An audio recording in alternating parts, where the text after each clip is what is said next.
Alright, I've just been thinking, and I do that occasionally, I now think I've found an even cheaper way to make wine. I don't know how good the wine will be, but we'll give it a try. Get a bottle of fruit juice. Any fruit juice. This one actually happens to be grapefruit juice, but it doesn't really matter. Okay, look at the volume, 1.5 litres, and look at the sugar content. On this one, the sugar content's 14 grams. So that gives about 200 grams of sugar per that 1.5 litres. I think we need a bit more sugar. Okay, so I'm going to add another 100 grams, which should bring our alcohol content to about 14%.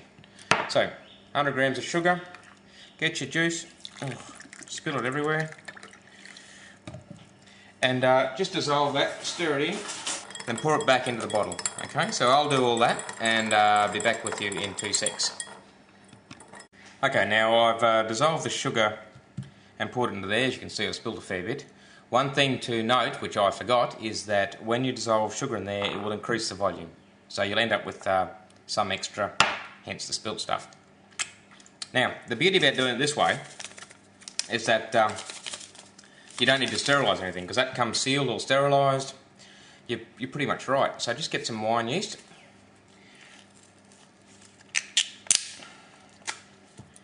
And we'll just do this.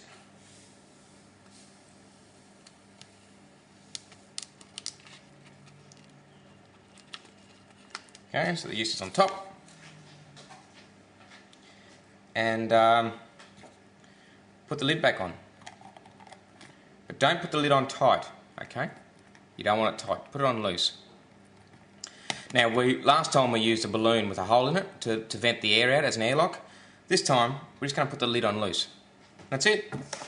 That should start fermenting now, and that should ferment down to about 14% alcohol content, give or take. Probably take 10 days, and we're finished. So how easy and how cheap is that? The only thing you really got to buy is a fruit juice, a bit of sugar, and some wine yeast. I'll come back to you. I don't know what it'll taste like, but we'll come back to you and we'll give you the updates as it progresses along and ferments. But for now, we'll just leave it go along, and it should start bubbling up and should be fermenting away in a matter of no time. Okay, our juice bottle has been basically fermenting for about a week now, just with that top just screwed very lightly on. Now, I'm not sure whether you'll be able to see this, we'll try.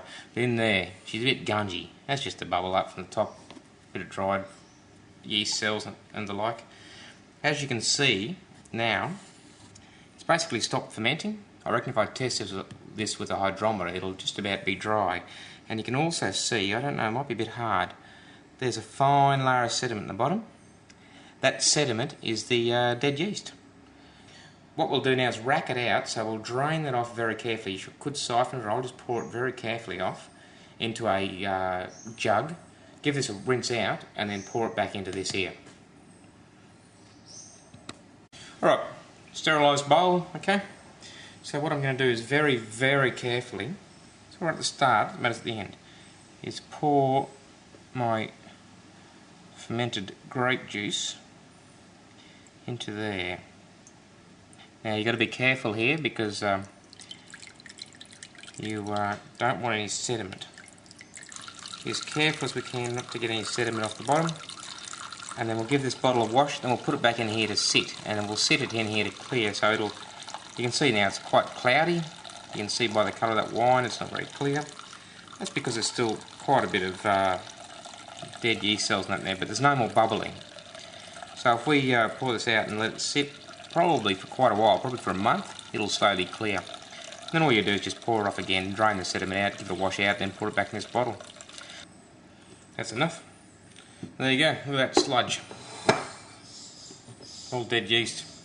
You can see there, it's pretty hard to see, I know, but that's basically all the sediment.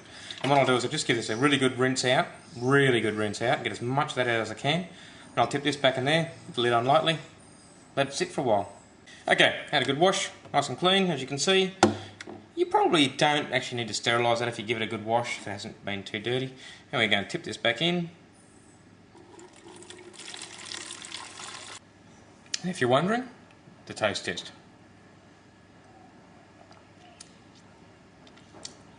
Actually, that's not too bad.